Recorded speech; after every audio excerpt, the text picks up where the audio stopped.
Yung learning na natutunan ko dito sa pasyal ko na to ay dapat pala nating alamin. Pag pumunta tayo sa isang lugar, dapat nating alamin kung ano yung dapat at hindi dapat gawin sa isang lugar. At marami rin ang nagtatanong kung paano natin pinagsabay ang pagninegosyo at paggawa ng content. Kaya panoorin at tapusin mo ang video ito. I-share ko sa inyo kung paano maging isang entrepreneur at maging isang content creator. Pero kung ngayon pa lang tayo nagkita, ako nga po pala si Junris Salut, ang dating OFW, dating Marino, at ngayon ay isang baguhang entrepreneur at isang baguhang content creator. Marami dito sa atin sa social media na gustong mag-content, gumagawa ng mga video o vlog, kaso nahirapan tayong i-upload sa social media. Lalong-lalo na kung ikaw ay isang busy tao, meron kang mga negosyo na pinapatakbo, napakahirap talagang pagsabayin. Pero sa experience ko ay pwede pong mangyari iyon. Dito naman sa pagko-content ko ay gusto ko lang iparating o i-share sa inyo kung ano yung mga na-experience ko sa paglalakbay ko kung saan man ako mapunta.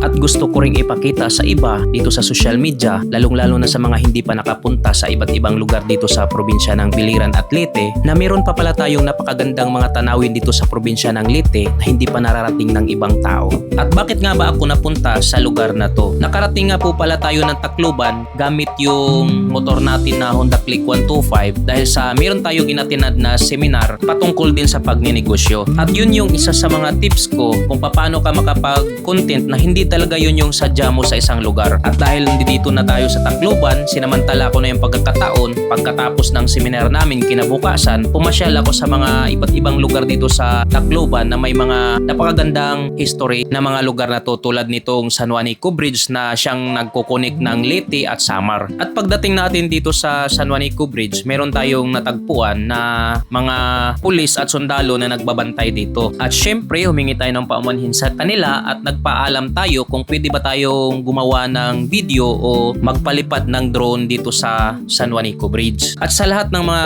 gustong pumunta dito na mga content creator dito sa San Juanico Bridge, ay dito ko nalalaman na pwede naman palang mag-video. Kumuha ng drone shot, nagpaalam tayo doon sa pulis at sa mga sundalo. Yun nga lang ay iiwasan nating makunan o makuhanan ng video yung kampo ng mga sundalo. Yun yung mga ipinagbabawal nila dito na makuhanan ng video yung kampo nila. So far, wala namang problema dito kung magpalipad tayo ng drone. Yun nga lang, kailangan pa rin nating magpaalam sa mga pulis o sa mga sundalo na naka-assign sa mga beautiful spots dito sa probinsya ng Leyte. Dahil sa yung napapansin ko, yung mga napuntahan kong mga historical places dito sa Tacloban ay meron talagang naka-assign na mga pulis o sundalo sa area ng mga to. At sa gitna ng dalawang malaking isla sa Visayas, may isang tulay na hindi lang basta daanan. Isa itong simbolo ng koneksyon, kasaysayan at pangarap ng mga Pilipino. Ito ang kwento ng San Juanico Bridge. Kapag binabaybay mo ang tulay na ito, para kang dumaan sa pagitan ng nakaraan at kasalukuyan. Sa isang banda ay ang probinsya ng Samar at ang kabila naman ay ang Leyte. Pero higit pa sa dalawang isla ang pinagdugtong nito dahil pati kwento ng mga tao, ekonomiya at kasaysayan ng bansa ay kasama nitong pinaglapit. At aking napag-alaman na ang San Juanico Bridge ay matatagpuan sa pagitan ng dalawang lungsod ng Tacloban City at bayan ng Santa Rita. At kung mapapansin natin guys, yung ilalim ng San Juanico Bridge ay tinatawag nila itong San Juanico Street. Ngunit mayroong makitid at malalim, makipot at kilala sa malakas na agos ng tubig at ang napakagandang tanawin nito. At ayon sa mga lokal dito, maraming mangingisda noon ang dumaraan dito gamit lamang ang bangka bago pa man ito maitayo ang tulay na to. At bago raw nagkaroon ng tulay, ang pagtawid mula Leyte papuntang Samar ay hindi ganong kadali. Kailangan pang sumakay ng bangka o ferry. Kapag masama ang panahon, delikado ang biyahe. Kapag malakas ang alon, maaring matagal ang hintayan. Pero nagbago ang lahat nang maitayo ang tulay na ito. At noong panahong natapos ito, noong 1973, kinilala ang San Juanico Bridge bilang pinakamahabang tulay sa Pilipinas na sa ibabaw ng dagat. Umabot ito ng mahigit 2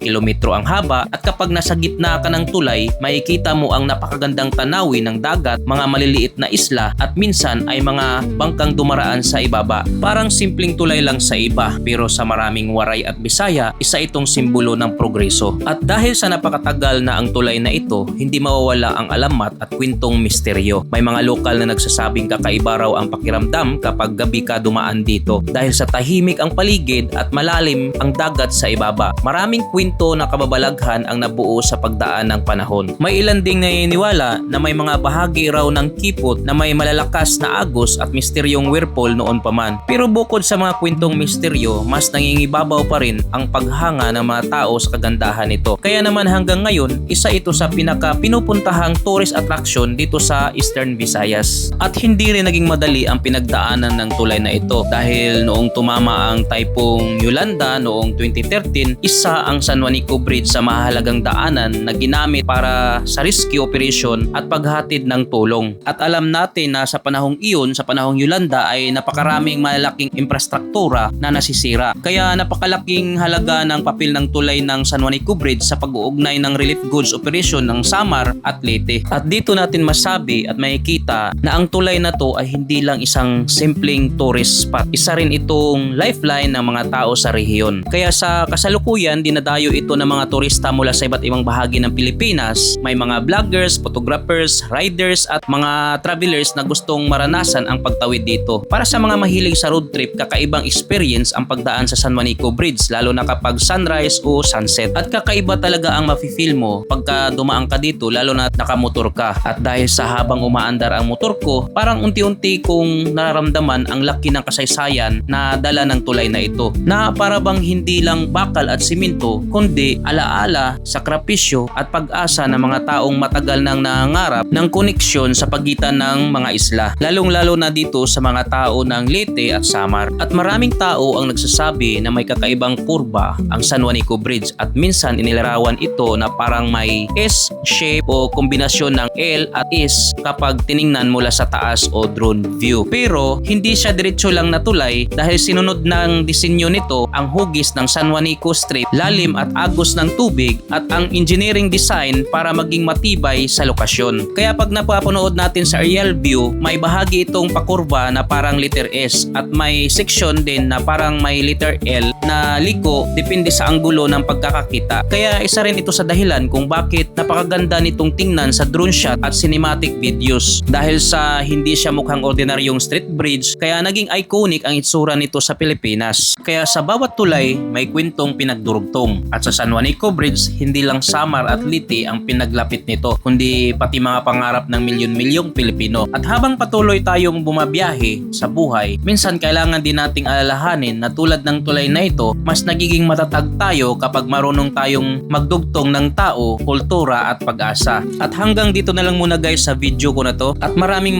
salamat sa pagsuporta sa ating mga content at sa lahat ng aming mga customer, maraming salamat din sa inyo sa patuloy na palaging pagpili at pagtangkilik sa aming serbisyo dito sa Cycle Care Motor Shop Naval. At kung gusto mong magpa-maintenance sa mga motor ninyo, maging FI man yan o carb type man yan, pwede nyo kaming bisitahin sa Cycle Care Motor Shop Naval along Padre Inocente Street, Naval, Biliran, 50 meters away from 7-Eleven, katabi siya ng Nice Burger Junction at harap ng UCCP Church. At huwag kalimutang i-like, share and follow my Facebook page at YouTube channel guys. At pahit na rin ng notification bell para lagi kayong updated sa tuwing may upload tayo na video. One shot, one frame. See you next time. Bye!